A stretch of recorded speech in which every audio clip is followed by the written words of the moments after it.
Olha, a repórter Luiz Calegari está no Fórum Criminal da Barra Funda, onde o julgamento vai acontecer dentro de instantes. Atualizando o noticiário para a gente. Luiz, e você, bom dia. Muito bom dia, Gotino, a você e a todos que nos acompanham. Realmente muita expectativa em cima desse julgamento que acontece hoje, que começa hoje aqui no Fórum Criminal da Barra Funda a partir do 12h30. Olha, Gotino, são ao todo 18 testemunhas que foram arroladas para participarem desse júri. São 5 testemunhas de acusação, 8 de defesa, 2 em comum, tanto da defesa quanto da acusação, e 3 que foram convocadas pela juíza, a doutora Fernanda de Almeida. Olha, entre essas testemunhas há um depoimento muito aguardado, que é da melhor amiga de Bianca. O nome dela não foi divulgado por questões de segurança, de sigilo mesmo, só que ela vai falar ao juiz o que ela já disse à polícia, que Bianca já era assediada pelo Sandro, portanto é um depoimento muito esperado, além de, claro, o depoimento dos peritos que acompanharam de perto esse caso. Há toda uma expectativa em relação à duração desse julgamento. Muitos dizem 5 dias, que é o tempo que a sala ficou reservada, mas esse julgamento pode acabar antes sim, Gotino, porque primeiro, o que acontece? O sorteio dos jurados. Após esse sorteio, que pode ser recusado até 3 vezes, as testemunhas começam a ser ouvidas. Em seguida, acontece o interrogatório do réu, para aí sim acontecerem os debates. Portanto, é um tempo que ainda não foi determinado pela juíza. A gente tem que realmente acompanhar para ver o que vai acontecer, né, Gotino? É com você. Luiz, e quando a gente mostra esses julgamentos na televisão, né, a Record tem até ajudado a população a entender melhor como é que funciona a justiça. Esse caso é um caso de repercussão nacional. Nós temos o Luiz, o tio da Bianca Consoli, pra gente conversar com ele. O Luiz, está aí ao seu lado, Luiz? Eu queria Tá muito aqui, bater um continua ao papo meu com lado. ele, porque eu me lembro que na época em que o crime aconteceu, a gente conversou bastante, e esse tio, ele teve uma função muito importante porque ele acabou se tornando o porta-voz da família e ele foi uma voz bem alta pedindo justiça. E essa justiça, seu Luiz, vai acontecer nas próximas horas? O senhor espera isso? Bom dia. Bom dia, Gotino. Bom dia, telespectadores. É o que nós esperamos, né? A pena máxima para um crápula, para um monstro, porque para mim não passa disso, né? De ter feito isso com a minha sobrinha, né? E essa voz vem sendo aumentada a cada dia que se passa. Já são 1 ano e 10 meses do assassinato dela e 1 ano e 7 meses que esse crápula está dentro de uma cadeia. Espero que ele não saia de lá por uns 30, 40 anos, é o máximo que a gente pede, né? Que acredito eu que esse crime deve chegar a esse ponto, né? De 40 anos de cadeia, que é o que nós precisamos, né? Agora, Gotino? Luiz, eu queria perguntar pro Luiz o seguinte: pelas suas palavras, o senhor acredita que o Sandro Dota cometeu o crime. Mas quando o senhor recebeu, há 1 ano e 10 meses atrás, a notícia da morte da sua sobrinha, o senhor imaginava que o criminoso estava na sua família? Gotino, alguns momentos em que eu cheguei na cena, na casa, né?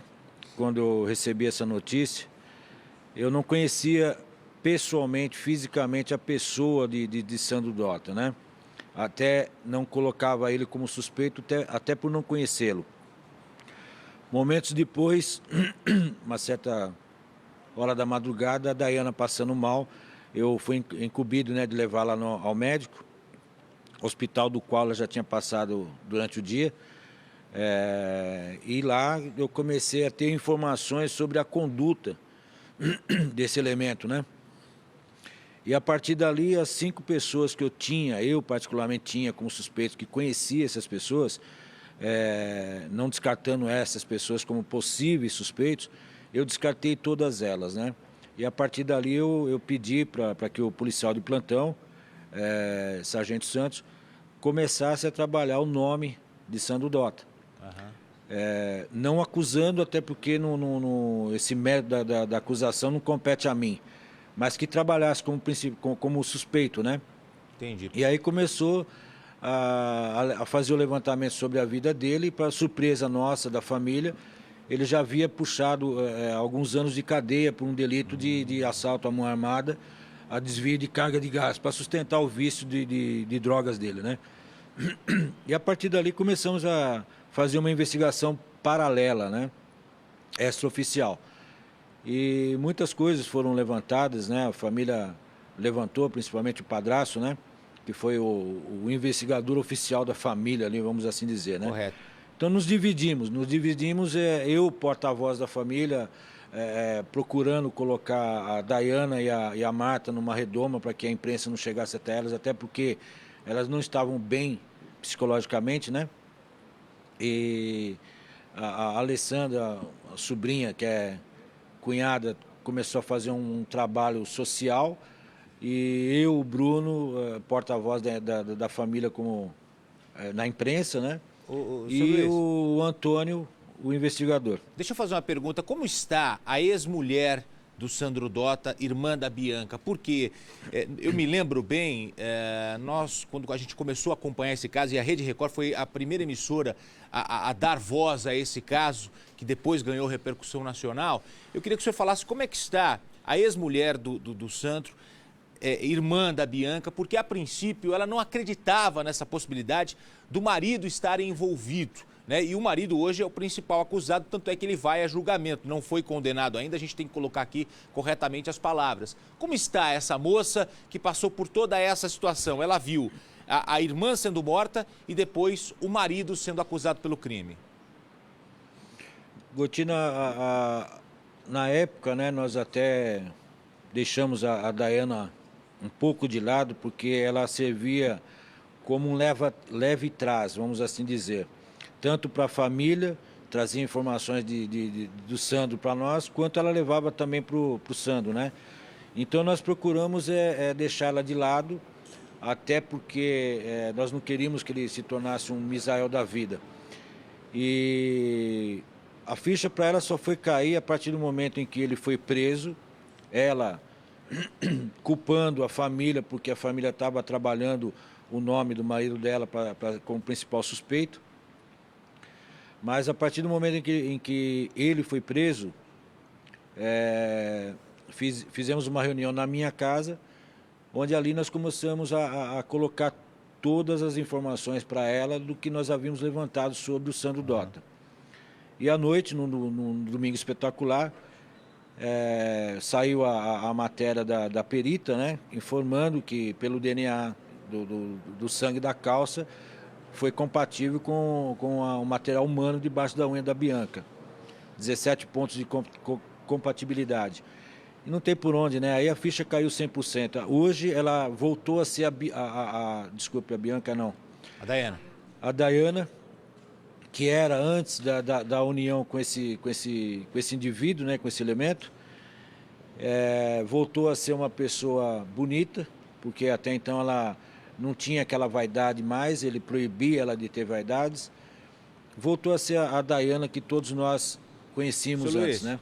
Eu quero que o senhor continue com a gente aí ao lado da Luiz Calegari, a imagem vai abrir, a Luiz está ao lado, daqui a pouco a Luiz vai atualizar, a Luiz está no fórum onde vai acontecer o julgamento. Luiz, eu já volto com você, eu quero imagens do Sandro Dota, porque eu tenho chamado do Renato Lombardi e também do Alexandre Colim. Alexandre Colim também atualizando o noticiário. Daqui a pouco começa o julgamento, a gente vai acompanhar de perto, o Colim. Exatamente isso, Coutinho. Começa, tá vendo o Sandro Dota, numa das vezes em que ele foi levado ao Departamento de Homicídios e Proteção à Pessoa para prestar esclarecimentos a respeito do crime envolvendo a Bianca, Gotino, mas já o Renato Lombardi comenta, mas a polícia tem provas técnicas, provas periciais que incriminam o Sandro Dota. Por enquanto ainda não há uma contraprova, ou seja, Gotino, ele não forneceu o exame de DNA. A polícia colheu o material genético dele a partir de uma calça manchada de sangue por causa de um ferimento que teria sido causado, ou que ele teria se ferido no dia do crime envolvendo a Bianca. E tá vendo essas unhas aí, Gotino? São unhas da Bianca. Debaixo dessas unhas, a polícia colheu detalhes da pele que depois foi confrontada com aquele sangue, e aí ficou comprovado que o material genético era, sim, do Sandro Dota. Portanto, provas periciais, Gotino. Então deixa eu perguntar para o Lombardi, essas provas valem, Renato Lombardi? Ele não forneceu o material, mas a polícia conseguiu fazer a coleta desse material a partir de uma calça dele que tinha vestígios de sangue. E aí, essas provas valem? São suficientes? Como é que você avalia esse julgamento que começa daqui a pouquinho, a Record vai acompanhar de perto? Bom dia, Gotino. Bom dia a todos. Pois é, para o Ministério Público, para a acusação, elas são super válidas e vão incriminar muito o Sandro Dota. E quanto à defesa, a defesa diz que vai rebater todos os argumentos e que essas provas não serão válidas. Até que para que as pessoas entendam, Gotino, como funciona, como vai funcionar o júri aqui, a partir do instante em que ele for instalado, os jurados serão escolhidos, os 7 jurados, e aí sim, começam a ser lidas algumas peças deste processo que tem mais de 5.000 páginas. Elas serão lidas. Depois de lidas essas peças, muitas delas poderão ser deixadas de lado, tanto pela defesa quanto pela acusação, e aí começam as testemunhas a serem ouvidas. Serão 18 testemunhas, não se sabe se tanto a defesa quanto a acusação vão ouvir todas as testemunhas.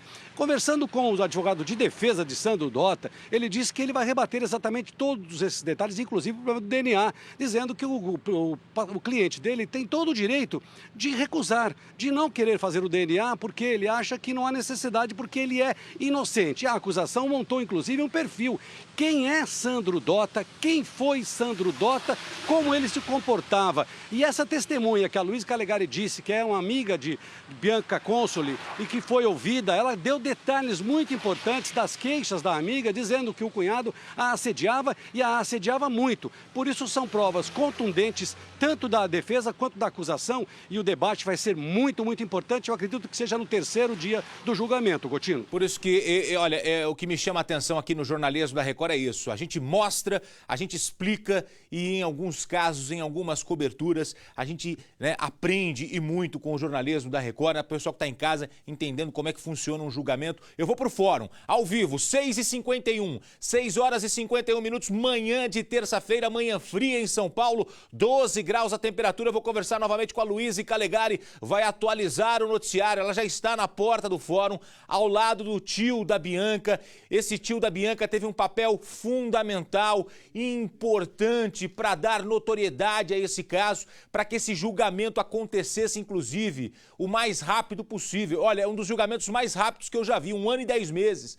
Nesse Brasil de tanta demora, de tanta morosidade, ô Luiz, 1 ano e 10 meses depois do crime, nós já temos aí o julgamento. Começa daqui a pouco, a expectativa é grande e a movimentação vai ser intensa por aí, né, Luiz?